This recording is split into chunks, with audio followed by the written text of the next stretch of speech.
Pernahkah kalian merasa, kok yang kaya makin kaya, sementara yang berjuang ya tetap begitu-begitu saja? Fenomena ini bukan cuma perasaan, loh. Ini adalah kenyataan pahit yang kita kenal sebagai kesenjangan sosial dan ekonomi, salah satu masalah struktural terbesar di Indonesia. Yuk, kita bedah tuntas apa itu ketimpangan, kenapa bisa terjadi, dan apa solusinya. Kita sering dengar angka kemiskinan di Indonesia katanya menurun. Itu kabar baik, tapi ada sisi lain dari medali yang perlu kita lihat, tingkat ketimpangan. Badan Pusat Statistik atau BPS mengukur ini dengan namanya rasio Gini. Yang lebih menarik, ketimpangan ini lebih parah di perkotaan. Rasio Gini di kota mencapai 0,395, sementara di desa hanya 0,299. Ini menunjukkan bahwa hiruk-pikuk kota menyembunyikan jurang yang lebih dalam antara si kaya dan si miskin. Tapi, teman-teman, ketimpangan pengeluaran ini belum ada apa-apanya dibandingkan ketimpangan kekayaan. Beberapa laporan global bahkan menempatkan Indonesia di jajaran negara dengan kesenjangan kekayaan paling parah.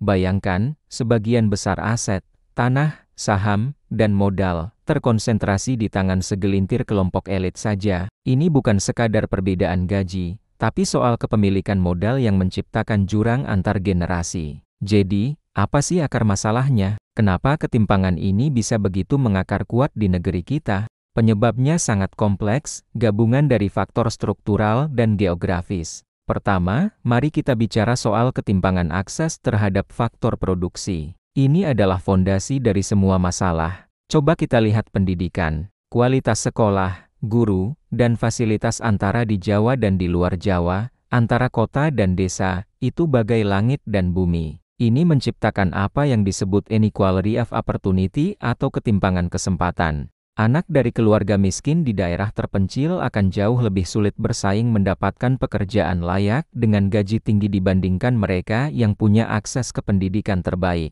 Lalu, ketimpangan kepemilikan aset.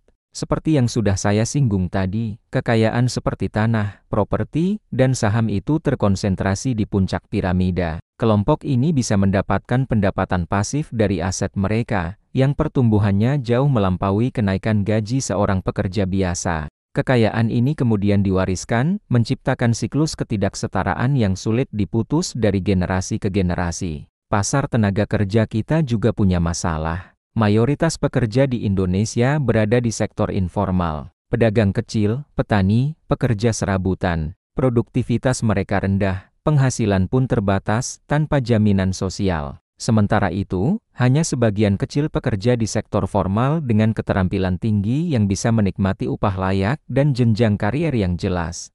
Penyebab kedua adalah disparitas pembangunan antar wilayah. Ini adalah masalah klasik Indonesia. Pembangunan infrastruktur, industri, dan pusat ekonomi masih sangat terpusat di Pulau Jawa dan sebagian Sumatera. Akibatnya, wilayah lain, terutama Indonesia bagian timur, seolah menjadi penonton di negerinya sendiri. Mereka tertinggal jauh. Kondisi geografis kita sebagai negara kepulauan juga menjadi tantangan. Biaya logistik untuk mengirim barang keluar Jawa bisa sangat mahal. Ini membuat harga barang di sana lebih tinggi, investasi jadi enggan masuk, dan pertumbuhan ekonomi lokal pun terhambat. Bayangkan, harga semen atau bensin di Papua bisa berkali-kali lipat harga di Jakarta. Bagaimana mau membangun? Ironisnya lagi, banyak daerah yang kaya sumber daya alam, tapi rakyatnya tetap miskin. Ini terjadi karena hasil dari SDA tersebut seringkali hanya dinikmati oleh segelintir elit lokal atau nasional, tanpa adanya proses hilirisasi atau pengolahan lebih lanjut di daerah tersebut. Kekayaan alam dikeruk, tapi manfaatnya tidak kembali ke masyarakat setempat. Penyebab ketiga yang tak kalah penting adalah kebijakan dan institusi yang eksklusif. Sistem perpajakan kita, misalnya, belum optimal. Kita masih terlalu bergantung pada pajak konsumsi seperti PPN, yang bebannya lebih terasa bagi orang miskin. Sementara itu, pajak atas kekayaan yang seharusnya bisa menjadi alat pemerataan, implementasinya masih sangat lemah. Praktik korupsi dan rent-seeking atau pemburu rente juga memperparah keadaan.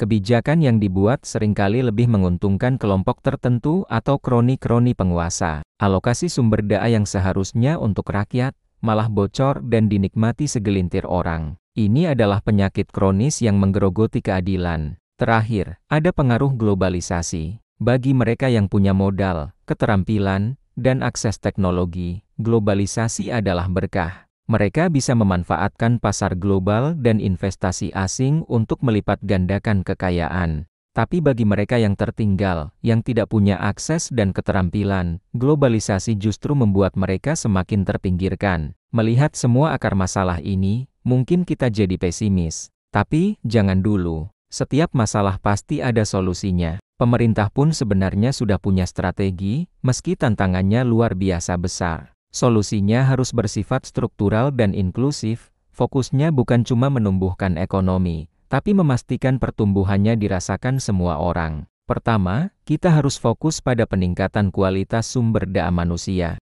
Kuncinya adalah pendidikan vokasi dan pelatihan keterampilan yang merata. Kita perlu investasi besar-besaran untuk membangun sekolah kejuruan berkualitas di daerah-daerah terpencil, memastikan anak-anak muda di sana punya skill yang relevan dengan kebutuhan industri modern. Selain itu, pemerataan infrastruktur digital itu wajib hukumnya. Akses internet cepat dan terjangkau harus sampai ke desa-desa di wilayah 3T terdepan, terpencil, dan tertinggal. Ini akan membuka gerbang ekonomi baru, seperti e-commerce, kerja jarak jauh, dan akses informasi yang setara. Kedua, kita butuh pemerataan ekonomi dan pembangunan wilayah. Konsentrasi ekonomi di Jawa harus dipecah. Caranya, dengan memperkuat konektivitas antar pulau. Pembangunan jalan tol, pelabuhan, dan bandara di luar Jawa akan menurunkan biaya logistik dan merangsang munculnya pusat-pusat pertumbuhan ekonomi baru. Program reforma agraria juga harus dijalankan secara serius.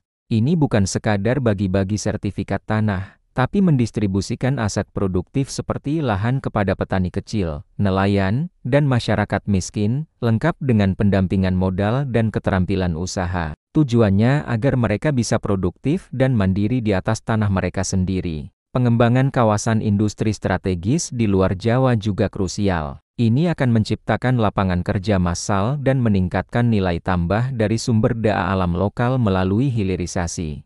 Jadi, nikel tidak lagi diekspor mentah, tapi diolah menjadi baterai di Sulawesi. Bauksit diolah menjadi aluminium di Kalimantan. Ketiga, kita perlu kebijakan fiskal dan perlindungan sosial yang inklusif. Sistem pajak kita harus direformasi agar lebih progresif. Kajian tentang pajak kekayaan, pajak warisan, dan pajak properti yang adil harus menjadi prioritas. Hasil dari pajak ini bisa digunakan untuk mendanai program sosial dan pemerataan. Program bantuan sosial seperti PKH dan BPNT harus terus diperbaiki akurasi penargetannya. Data terpadu kesejahteraan sosial (DTKS) harus selalu diperbarui agar bantuan benar-benar sampai ke tangan 40% kelompok masyarakat termiskin, bukan salah sasaran. Dan yang terakhir, pengalihan subsidi. Subsidi energi yang selama ini banyak dinikmati oleh orang kaya harus dialihkan menjadi bantuan tunai langsung (BLT) yang lebih efektif untuk meningkatkan daya beli masyarakat miskin. Ini langkah yang mungkin tidak populer, tapi sangat penting untuk keadilan. Pada akhirnya, tantangan terbesar kita adalah mengubah mindset. Kita harus beralih dari sekadar mengejar angka pertumbuhan ekonomi agregat, menjadi fokus pada pembangunan yang inklusif, berkualitas, dan berkeadilan. Karena pertumbuhan ekonomi yang hanya dinikmati segelintir orang, pada hakikatnya bukanlah sebuah kemajuan. Ini adalah perjuangan panjang yang membutuhkan komitmen dari kita semua, baik pemerintah maupun masyarakat.